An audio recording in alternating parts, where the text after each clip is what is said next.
I am going to a ball.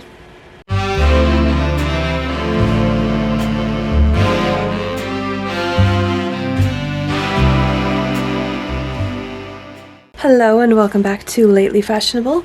I am Chelsea Souter and I am so excited that in just over a week I will be going to Chicago to an Art Nouveau ball held by the Salon Society of Chicago. This is also known as the Sostein Ball, so you may have heard of it. Now, me attending is very last minute. I did not initially get a ticket, but a friend of mine actually can't use her ticket, so I bought it from her, and now I'm gonna go.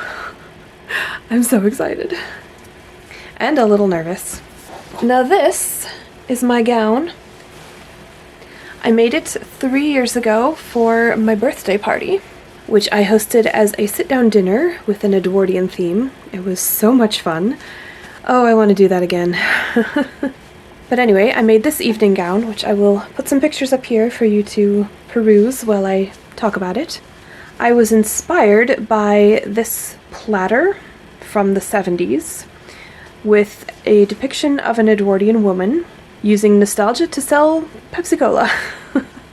Now, of course, this Edwardian woman wearing a giant day hat with an evening gown is a very silly and anachronistic choice, but I do love it, and I do want a copy of that hat one day. But not for this event. When I wore it the first time, I wore a tiara turned around backwards as a headband, and it wasn't exactly the right tiara. The one that I wanted wasn't available at the time. It was sold out. I haven't found it again. But I do plan to order a new one for this event, which I should probably do, like, today. Because we'll be leaving in just over a week. I say we. My husband is coming with me to Chicago, not to the ball. I only have one ticket. But that's okay. I don't have time to make him anything. I probably barely have time to finish my dress. Because, no, I did not actually finish it for my birthday dinner. In fact, a friend of mine sewed the straps on for me as I was wearing it right before dinner. So it does need to be finished a bit and fixed up first. Now, you may be interested in how I made the dress in the first place, and you are in luck because I did film making it, and I started editing a video about it, but I never finished with that. So I'm going to put that footage in now for you to enjoy. Okay, small disclaimer to start. As I said, this footage is from 3 years ago, and last summer I had an unfortunate incident where I dropped my external hard drive, and that damaged several files. I was able to send the drive to a data salvage company, and they were able to recover a lot of the files, but some of the damage was permanent. I'm going to mostly speed through the footage with voiceover, but you might still see some glitches here and there. Anyway, I had a very specific vision of the silhouette that I wanted for this gown, and I knew that finding a pattern for it would be nearly impossible. So I decided to drape my own pattern from scratch. I padded out my dress form to my corseted measurements, then further padded on top of the corset to get the shape of the gown I wanted underneath. First, my ruffled front corset cover, my bum pad and a petticoat, then my lace blouse waist turned inside out so that the lining is holding and smoothing everything underneath, and finally an Edwardian skirt that I was in the process of making.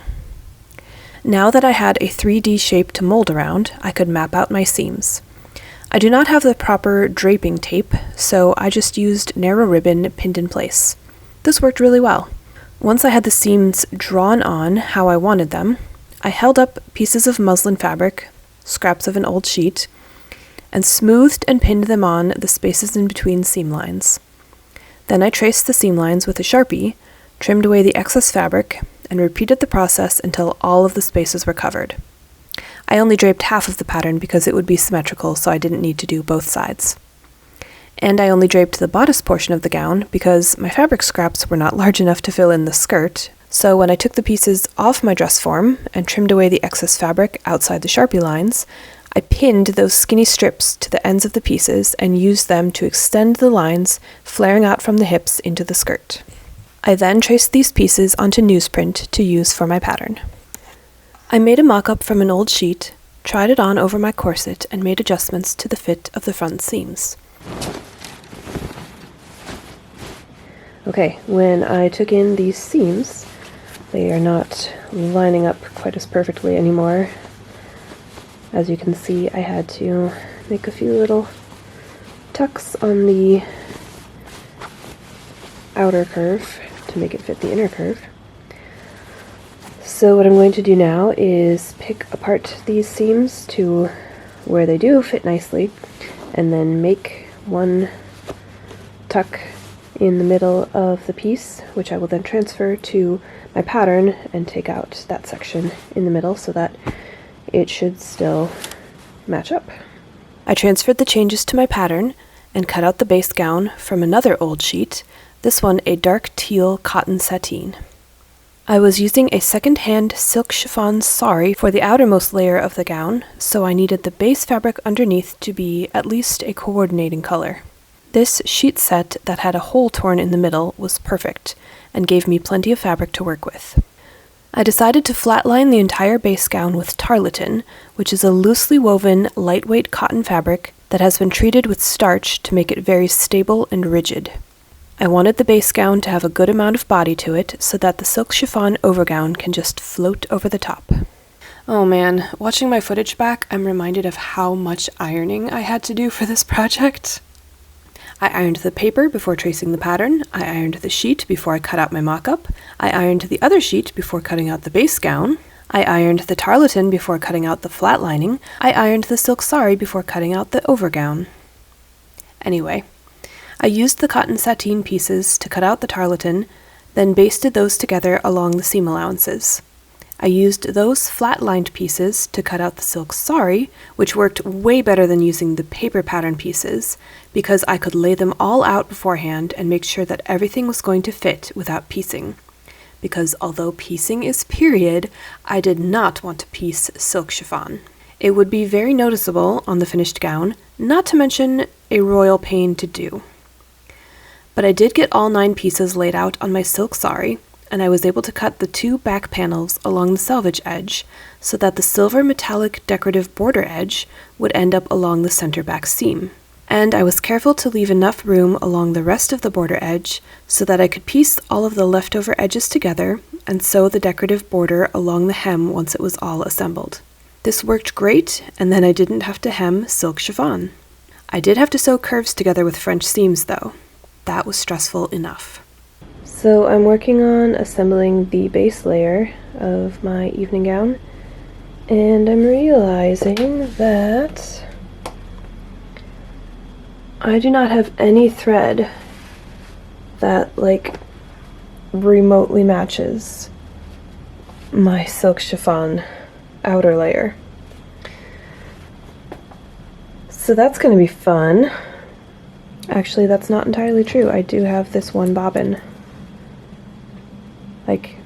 Half a bobbin's worth of pretty much the exact color, so that's exciting. Other than that, this is my closest match, so you know what, it's gonna have to work, and fortunately there shouldn't be any visible top stitching on this layer, so I think it will be fine. I should maybe point out that it is 11 o'clock on Tuesday, and my event is on Saturday. I do not really have time to make a Joann's run before I need to have this dress done, so we're just gonna make do. It'll be fine. I am finally starting to sew the chiffon together after midnight, which is not ideal, but needs must. My party is the day after tomorrow, and I cannot sew on this while my children are awake. It's just not a possibility.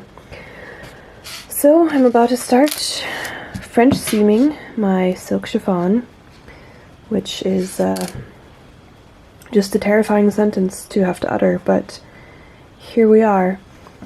I am double checking that I have the wrong sides pinned together to start, because my pins, I may have mentioned, are indicating which is the right side. And I've got the front and side front pieces pinned together. Although I ran out of pins on the second seam. I thought I had more silk pins than this, and I know I do. I know some of them are being held hostage by another project at the moment, but I ran out a lot faster than I thought I would. I do definitely try to use these very fine silk pins for chiffon and other delicate fabrics so that the larger pins don't leave holes, don't snag, that type of thing. So I'm about to start sewing this. I have threaded my machine.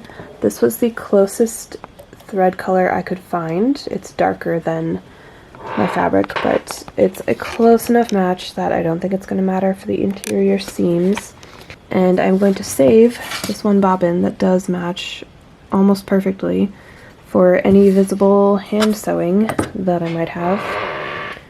Oh, that was my chair. So sorry. So before I went to bed last night, I pinned the overlay on top of the base gown, which is already hemmed, so I know that this hem is going to be plenty.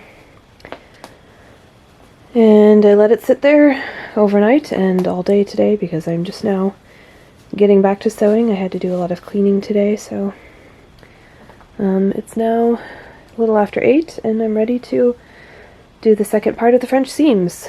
I got all of the first round of seams done, and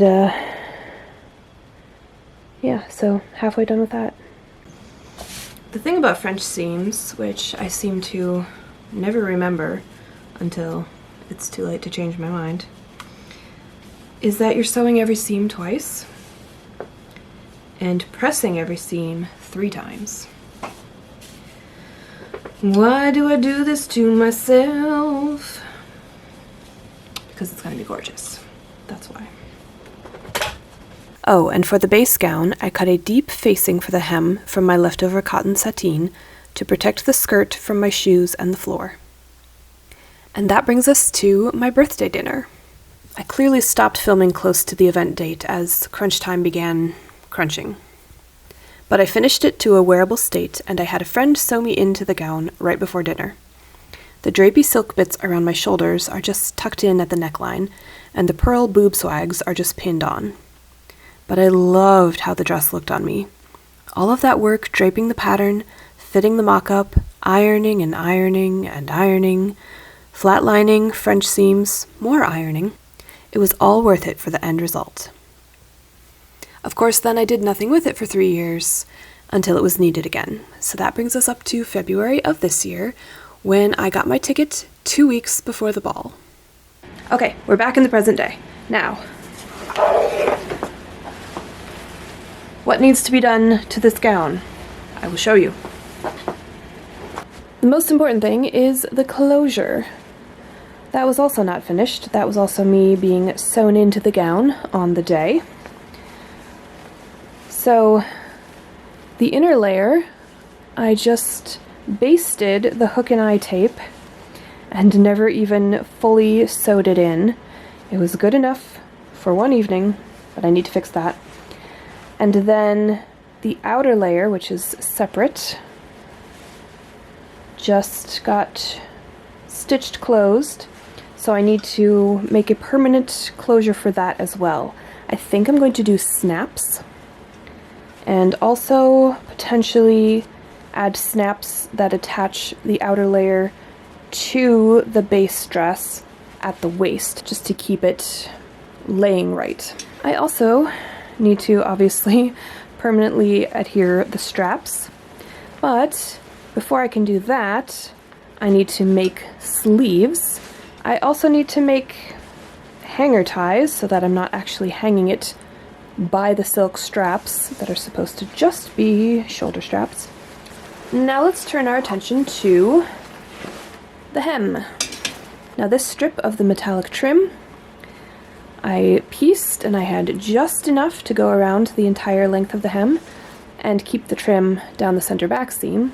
And I very hurriedly sewed it on, I think the day before, and I never serged or overlocked that raw seam, and it is fraying pretty badly. I think this is the worst spot here, where I have really run out of actual fabric. So I am going to remove the trim in just this little section, move it up so it's actually on the fabric and not right at the raw edge. And then I'm going to go around the entire seam and serge it so that it is nice and secure. That should be fairly easy and straightforward.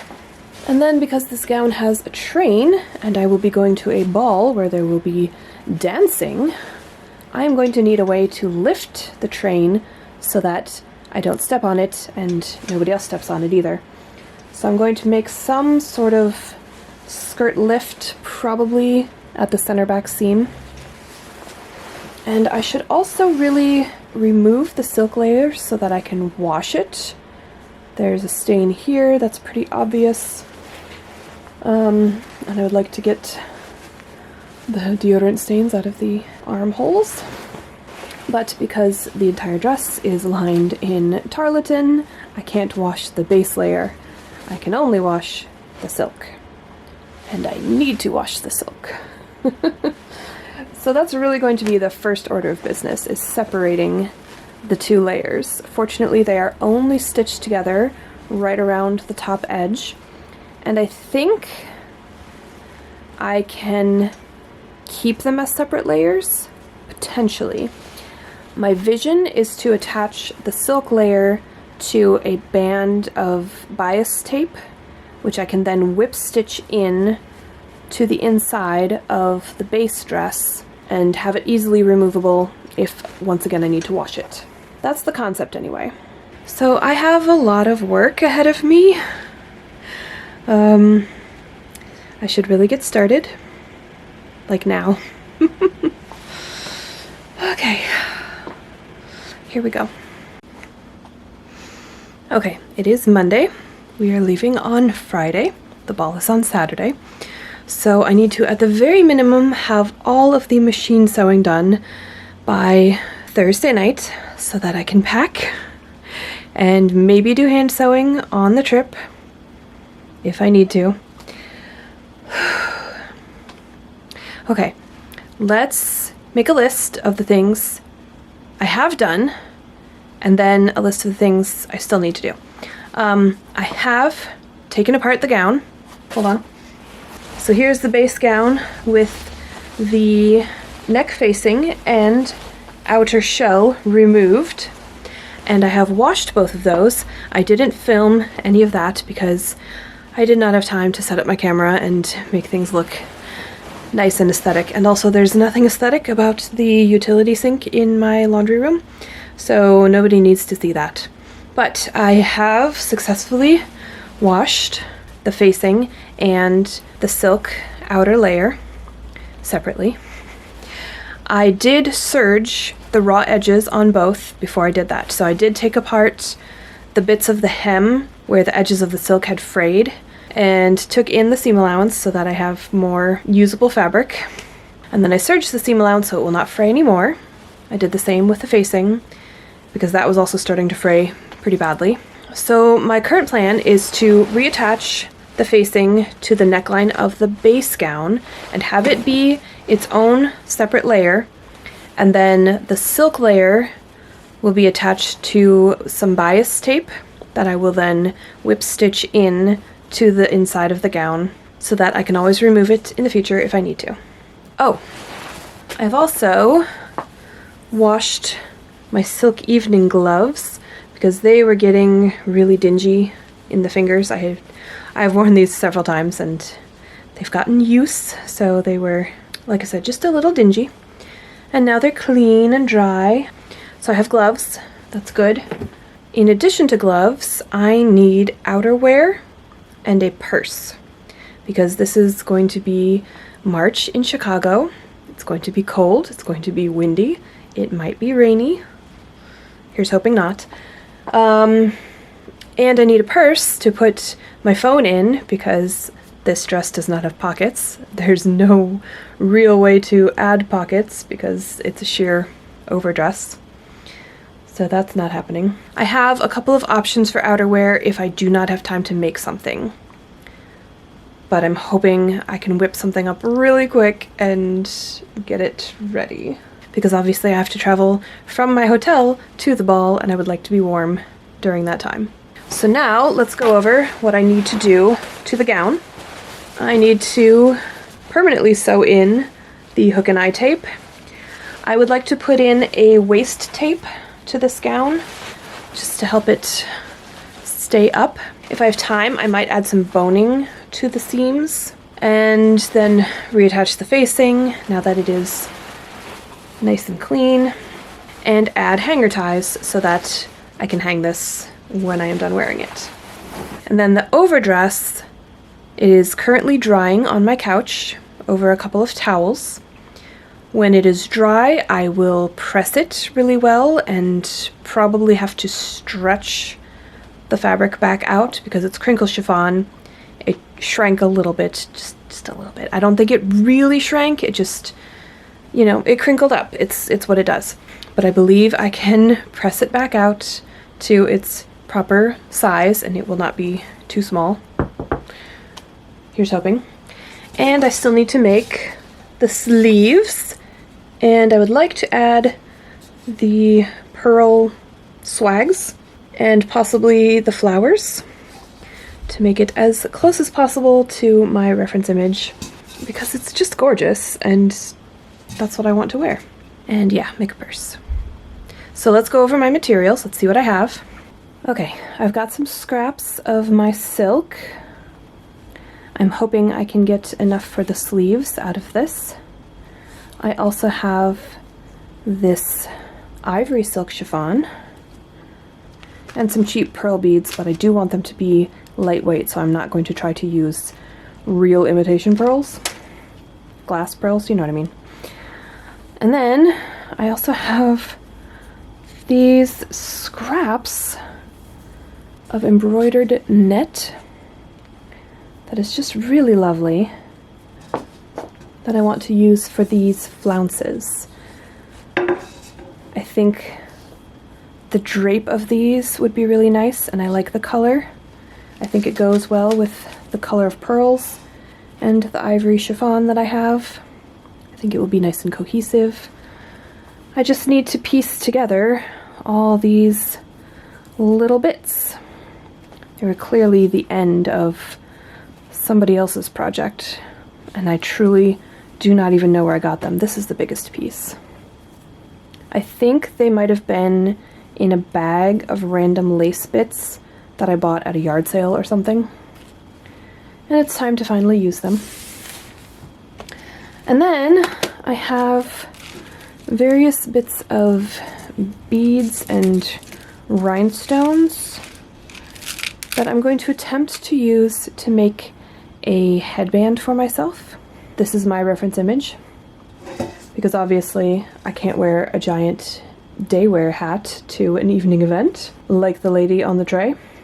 I did attempt to find a tiara, but I did not actually go ahead and order one, so at this point it will not get here in time, and we're just gonna make do. I also have these scraps of silk that I pieced together to make a purse from. I need to cut it to the shape I want.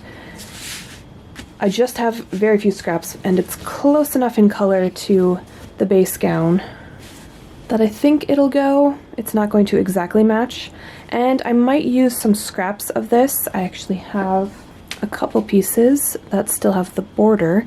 This one's actually pretty long, so I'm going to see if I can incorporate some of this into the purse just to make it coordinate. I didn't have enough of this left. I certainly don't have enough of the silk to make an exactly matching one, because I need to use this silk for the sleeves, and this fabric on its own doesn't look very good because it is an old sheet and it still has the lines from being folded at the top edge. So I'm going with this silk. Like I said, I've pieced it. I had these two pieces and then put these three together to get close to the same size and shape. I had to reconstruct this piece because there was a notch cut out of it. So I'm thinking it's just going to be a nice curve and then gathered at the top with a drawstring. Maybe make a handle out of the silver trim and maybe spangle it with sequins to cover up some of the seams. So that is a lot of work to do in not a lot of time, and I may not film most of this project, and I apologize for that up front, but it needs to be done more than it needs to be filmed. Since I had very limited chiffon remaining, I used the biggest scraps available to create the pattern for the sleeves. I selected a piece of very cheap synthetic fabric that has a lovely fluid drape to it, and pinned my chiffon onto it after pressing both pieces. Then I used my upper arm measurement and the full width of the chiffon fabric to create a basic shape. Since these are off-the-shoulder sleeves, I don't need an actual sleeve head. This makes the process so much easier than traditional sleeves. I stitched the mock-up together along the short ends with a long stitch length and gathered it up before trying it on to see how it would fit. It was actually pretty perfect right off the bat. I then took the mock-up apart and used it to cut the chiffon layer of the sleeves. Okay, progress is being made. I am at a stopping point for the day because I need to go pick up my kids from school pretty soon. But the silk overgown is now dry so that I can go ahead and iron it. I don't think it's too badly wrinkled. You can kind of see the metallic trim on the back seam. Needs to be straightened out, but it's not terrible. The purse is taking shape. I think I'm going to sew these little tucks where I have pinned it just to bring in all the excess. I was going to do a drawstring, but I think this is cuter and easier, frankly. And I've got a handle partly made from the two shortest pieces I had of the silver trim, stitched together to make one long piece, and then I've attached this teal grosgrain ribbon along one side, and I'm going to hand stitch it to the other side just as something a bit more substantial. So that will be a good handle for the purse. It will, of course, fit my phone. I'm hoping it will also fit a small tripod so that I can get some footage of the ball. We shall see if that works. And also, I have figured out how I'm going to do the sleeves. So these are the two pieces that I cut from the pattern I made from that draping fabric. And this is an old fitted sheet. It's not the same as the one that I used to make the base gown, but it's close enough in color that no one's going to notice. I just needed something to back the chiffon with. So I'm going to sew the lace in the seam at the bottom of each sleeve piece as I assemble them right sides together, and then I will turn that inside out with the lace now on the outside. This is the top of the sleeve, this will be the inside, and then I will seam them together and gather up that seam, which will sit on the top of my arm. And I have laid out all of my little pieces of lace to get two roughly equal lengths. So after I piece these together, one will go in each sleeve. That should be relatively straightforward. I still need to do all of the structural work on the undergown, but of course I am leaping ahead, working on everything at once. And I found in my stash this absolutely gorgeous black brocade fabric. It might even be silk. I need to do a burn test and find out, but it is very rich and sumptuous. And I'm going to make a half circle cape because that's all I have time to do. I've got this nice long bit of double-side satin ribbon that I'm going to use to tie it around my neck. And I might get crazy and line it with black velvet. I'm pretty sure I have enough.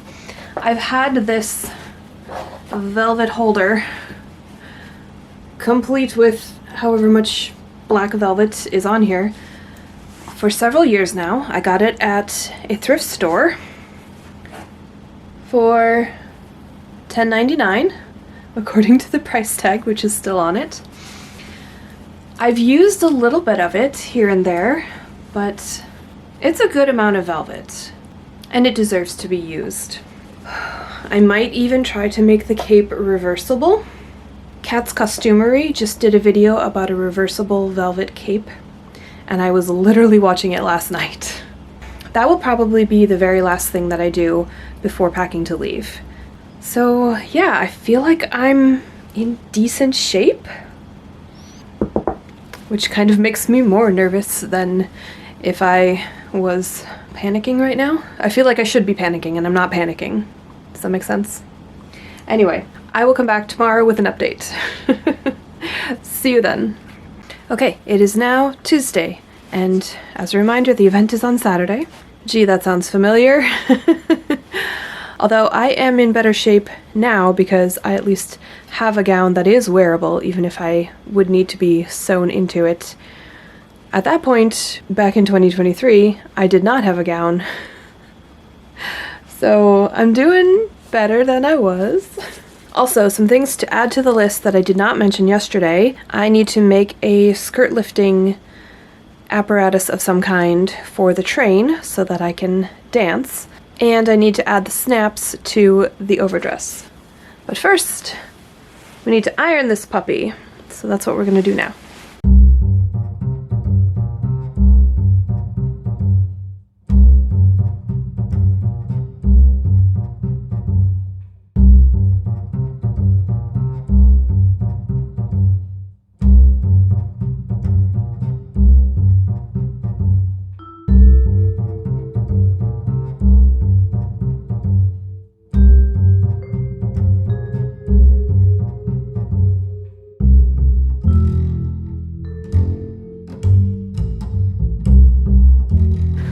Okay, my arm hurts.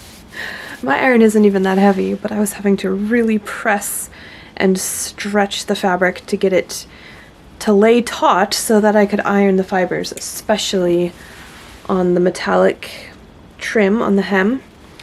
But it ironed out beautifully. Oh, it looks exactly like it used to, so I'm quite pleased with that. I'm not worried that it has shrunk because I was able to press out all the wrinkles and it's back to how it's supposed to be. So that's good. Oh, I think I also forgot to put on my list adding the pearl swags, which I think is really just going to make my reference image come to life. I have to have them. I can't not have them. I should really make a physical list instead of trying to keep all of this in my brain and check off the things that I've already done, because I've done a lot. The purse is completely done. It looks great. I'm excited. So I can completely check that off. Okay, I am actually going to go and make a list and eat some lunch because I'm hungry. So I'll come back and talk to you soon. Okay, I'm back. I've had some lunch and I've made a list. So here's everything that's on it. Base gown. Remove and wash the facing. Permanently attach the hooks and eyes. Add waist tape. Reattach facing. Add train lift. Add hanger ribbons. I have removed and washed the facing, so that's 5 things left to do, all of which are relatively simple and easy. So that's good. Overgown. Wash. Press. Make sleeves. Add pearls, attach sleeves / drape, bias facing, snaps. The sleeves, I could have broken that up into several smaller steps, but I decided not to. It's the main thing I'm going to do next. I've already washed and pressed it, 5 things left to do. Then the cape. Cut out the silk, cut out the lining, assemble it, hem, add the ribbon to tie it around my neck. And then I also need to style my wig, because I do not have enough hair to do a proper Edwardian style, and then also make the headband. And then I also have a packing list for when it is time to pack. Okay, let's do the sleeves.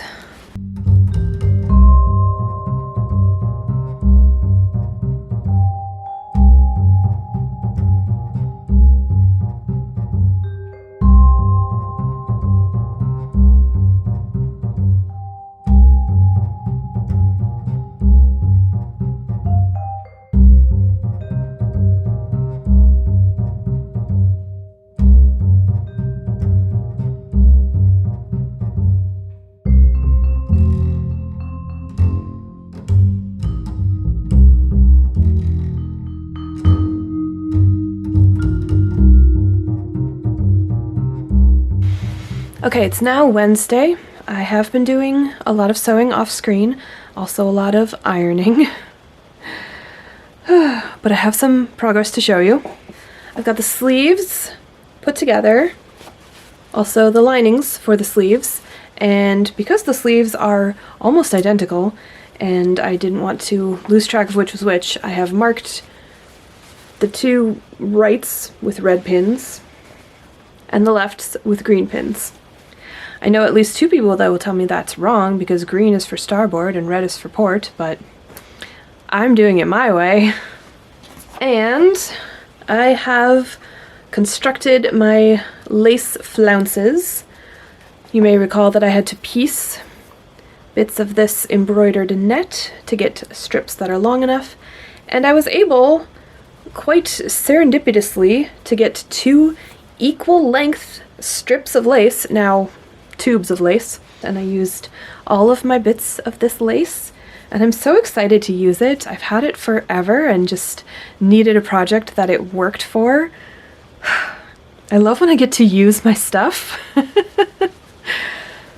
Anyway, so now I just need to assemble the sleeves, which I'm going to do by sandwiching the lace, after I've gathered it, in between the two pieces along the lower edge, and then I'll turn them right side out. The lace will dangle down, and then I will turn in the upper edge and sew those. And then, after I sew these into tubes, probably, I will cover up the edges of those sleeves with the drapery that's going to go around the shoulders and tops of the sleeves. It's just going to be very fluid and drapey and amorphous. Much like my reference image. We're not going for a strict recreation here, we're just going for vibes.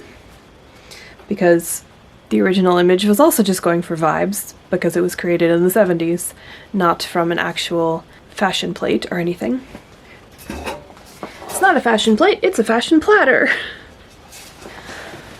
I'm actually going to switch gears and work on the base gown because I still need to permanently attach the hook and eye tape in the back and sew the facing back on, add a waist tape, I have a list here, add hanger ribbons, and a train lift. So I should do that before any of this extra stuff, right? Okay. Okay, I did all that off camera, not all of it, but I did stitch in the hook and eye tape. I will need to do some more hand stitching, especially on the hook side, because I could only get the machine to go along the outer edge. I couldn't get it up close next to the hooks, obviously, because my presser foot isn't going to go over those. I did a better job on the eye side. But I also reattached the facing.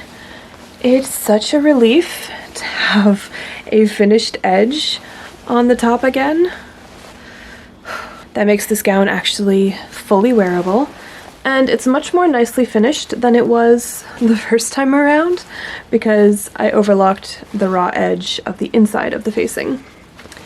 I also went ahead and stitched through the facing at the side seams and at the center front. So that will hold it in better and make it just overall better finished. Okay, gotta go pick up my kids. I'll see you later. Okay, it is many hours later, and I've got a little more to show you. Not a lot, but here we go. I have tapered the width of one of the sleeve flounces because I want to have the shorter bit on the front of my arm and the longer bit in back to achieve this sort of cascade of lace at the elbows. So now I just need to repeat that on the other side, although I think I'm going to go this way because I think this is wider.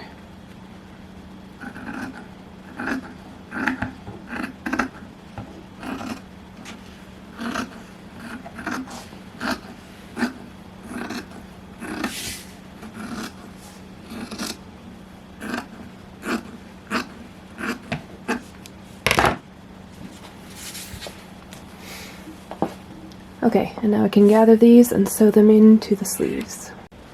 Okay, it is now Thursday. We are leaving tomorrow, and I have a lot left to do, including packing, so not a lot of time to waste. But I have made progress, and I have checked things off my list. I did op test the train lift, which I haven't shown you, but I will momentarily because I'm going to change into my corset and try the gown on. I tried it on last night without the corset, and I was trying to pin like the sleeves and the swags on myself. That was difficult, so I need to do that with the corset on. And I have a plan. I know how to do it by myself. I can handle it. Oh, I did begin styling my wig. I got it all curled. This is a human hair wig, so I just used water and foam rollers, which I will not put in my own hair because I hate them so much, but I will put them in a wig, that's fine. And I think I'm going to leave it like that, like just put the whole thing in my suitcase, and then style the wig when I get there, because I'm not gonna have time and I don't want it to get messed up during travel. But if I just like wrap this up in a towel or something and put the whole wig stand in my suitcase, it should be fine. I may nix the waist tape from the dress. I don't think I really have time to deal with that. And I can always add the hanger ties later. I'm not going to be hanging it for this trip. I'm just going to be stuffing it in a suitcase and hoping for the best. So I need to finish the sleeves, which they are pretty much done. I did not film any of making the sleeves, and I apologize for that, but it was very late at night and I needed to focus on actually doing it, not on filming it, so the sleeves are done. It's fine. I was going to hand stitch the top because I just turned the edges into each other and I could easily just, you know, stitch it closed invisibly, but I don't really have time. And it doesn't need to be invisible because this is all going to be covered with the neckline sleeve drape. So it's okay if there's machine stitching, which there's going to be. So I'm going to do that next. I need to actually have a piece of fabric that attaches the sleeve to the underarm of the dress, or it's going to be a disaster. But I have a plan for that. I recently got these dress shields from Wawak, and I'm going to use them as a pattern.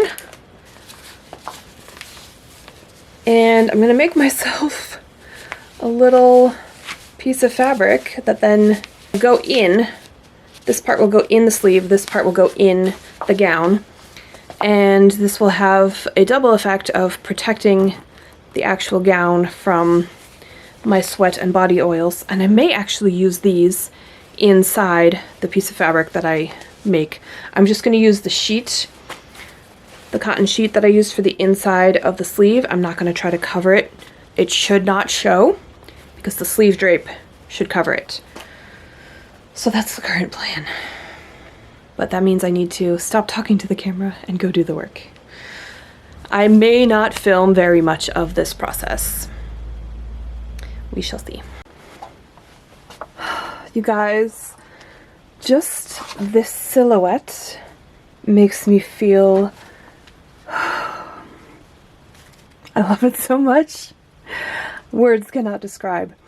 This is just the base gown with the straps pinned in. I have basted them in the back so that I could then pull them up over my shoulder and pin them where they fit in the front, which is how I'm getting around, not having anyone to help me get dressed. Guys. Oh, I did such a good job on this gown. Now, the corset I am wearing is one that I bought after I made this gown. I ordered it from Red Threaded when they were doing their last round of custom corsets, which they don't do anymore, so I'm super glad that I got it. I should show it to you. It is gorgeous.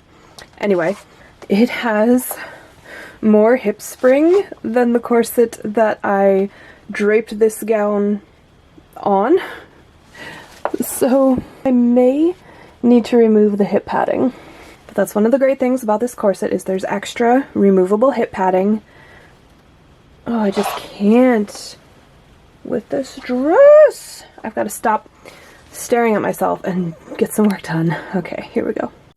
Okay, here is dress shield number 1, just tucked in to where my arm naturally lies. And now I just need to stuff the other end into the sleeve. Wish me luck.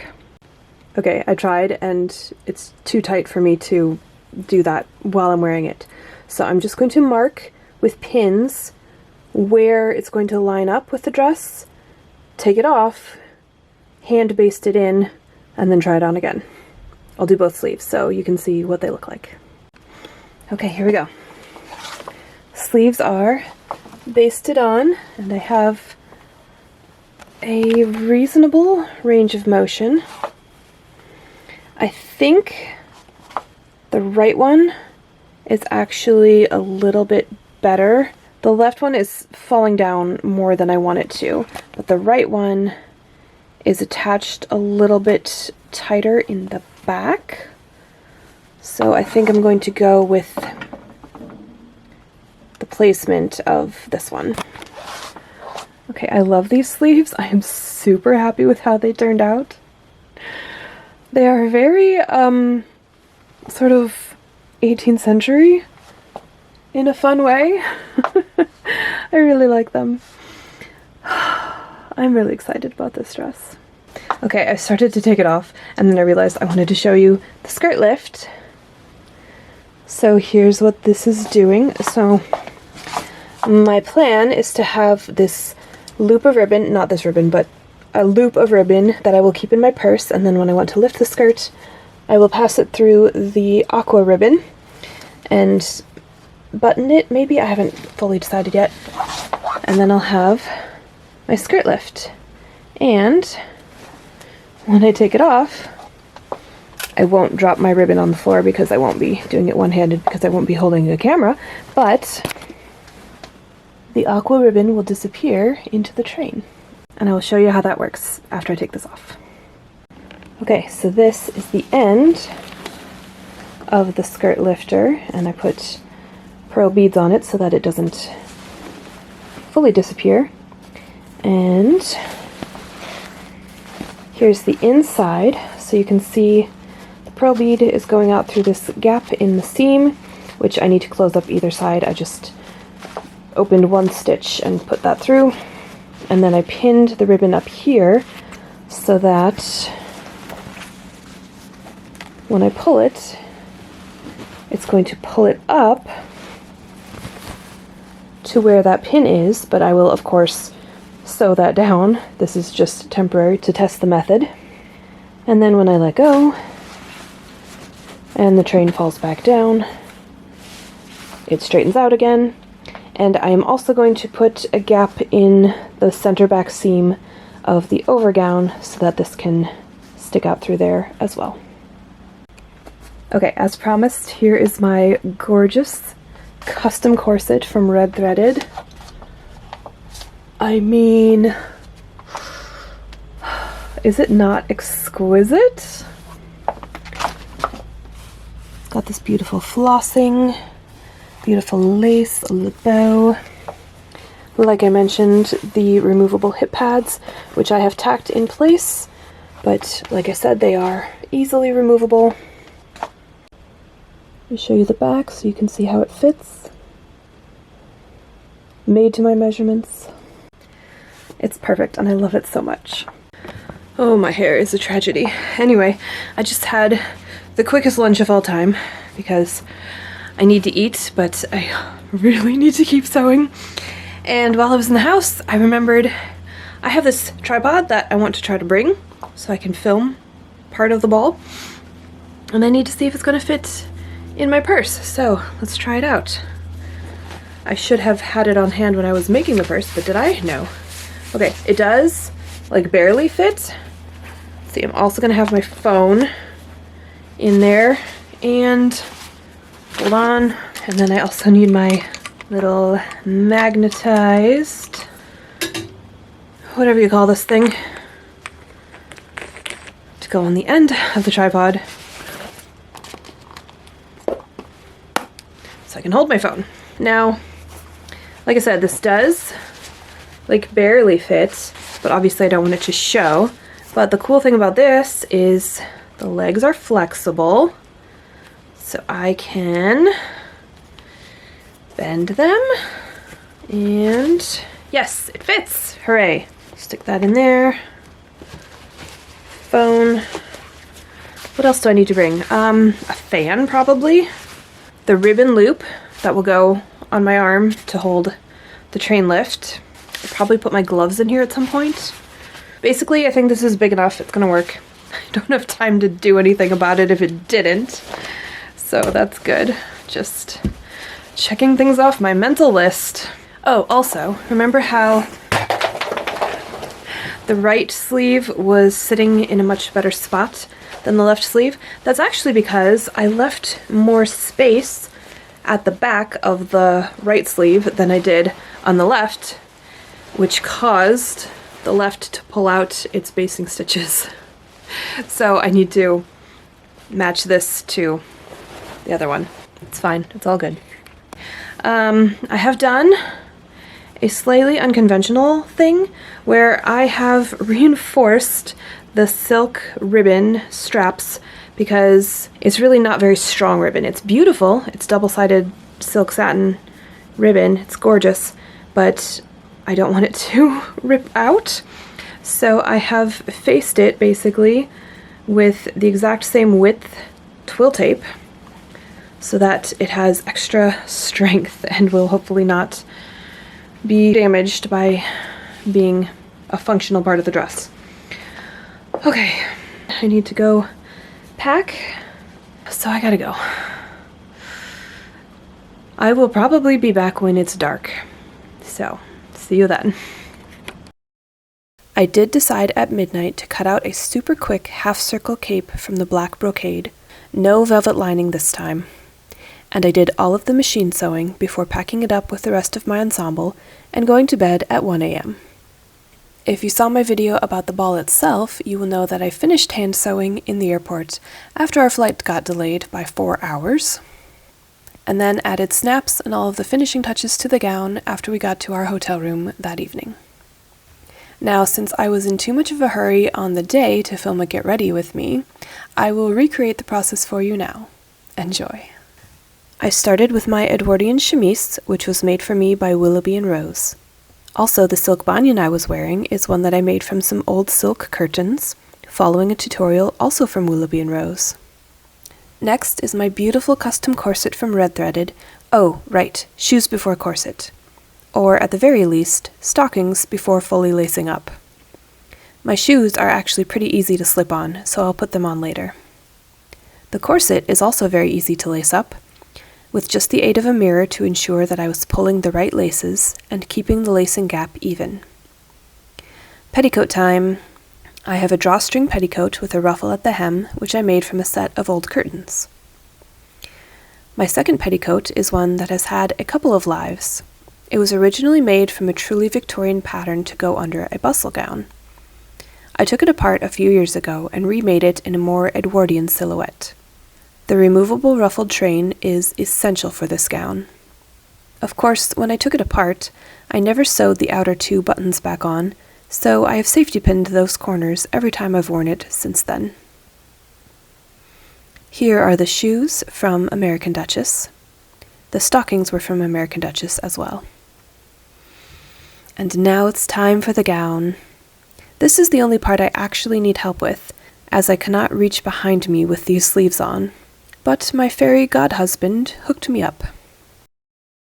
One last important step in getting dressed was attaching the train of my petticoat to the train of the gown. I just safety pinned the petticoat to the seam allowance of the gown, where the train lift is attached on the inside. And no, I did not poke myself with a safety pin. Why do you ask? Now it's time for the wig, which I very simply styled by piling the curls on top of the head and pinning them in a loose pile. This is a human hair wig made to my head measurements by Custom Wig Company, so it fits beautifully. I did not end up attempting to make a headband/tiara, as I did not have time, but in a moment of serendipity, I found a lovely tiara comb I had forgotten I even had, and I just wore that in my hair instead. Now, at the ball, I attempted to demonstrate how the train lift works, but I thought I would get a better video here in the natural light and with better camera angles. I just slip the silk ribbon loop onto my wrist and pull up on the pearl at the end of the train lift ribbon, then pass the lower end of my wrist ribbon through the train lift loop, pull it up, and button it closed. And then I can dance.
So first of all, I never want to take this dress off.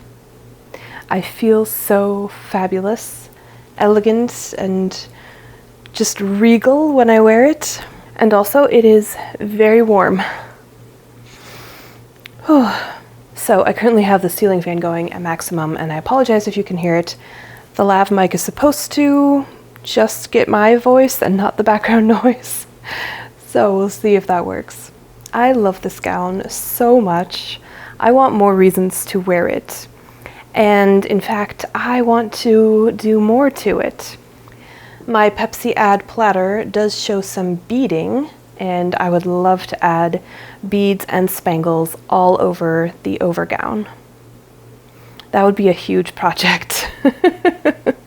But if I ever get an opportunity to wear this again, I'm hoping to do that work to it. I should probably just start on that and be working on it constantly in case I get a chance to wear this again. Oh, that would be the smart thing to do. I do also want to make larger pearl boob swags. The first time I wore it, I just pinned a pearl necklace on. That was never meant to be a permanent solution. And then in the hotel, I ran out of beads. I really didn't have enough to make it as long as I wanted. So I plan to someday buy more pearls, make them longer, make them more like the reference image. Because to me, they're such an essential part of the dress. If I don't have them, it doesn't feel complete. I may also in the future change the way I do the train lift. I think I could make basically a strap out of the remaining border edge, similar to how I made the strap for my purse, and sew that on invisibly and just be able to pick it up when I need it. That would require attaching the overgown to the undergown versus just having a tiny little hole in the back seam where the bead pops through so that I can pull it and lift both skirts together.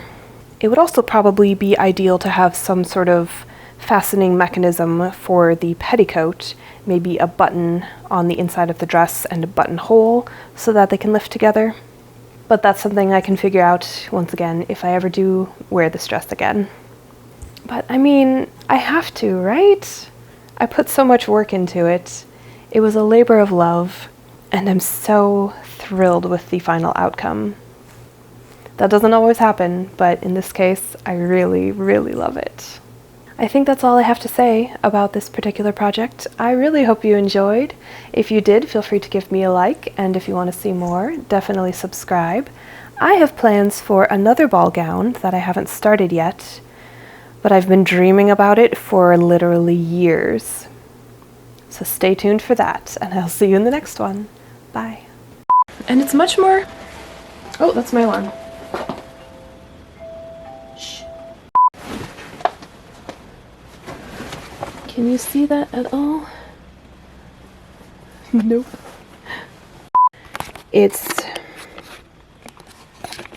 I'm not gonna be able to show you this. Because... Could you, like, focus on me? Cool. Sorry. My hat was, like, blocking all the light. I forgot the other thing. There was another thing. What was it? And the greens with left pins. The left... I still have a pin in my hair. This is fine. Everything's fine. Anyway. What? Hi, Mom. I'm filming.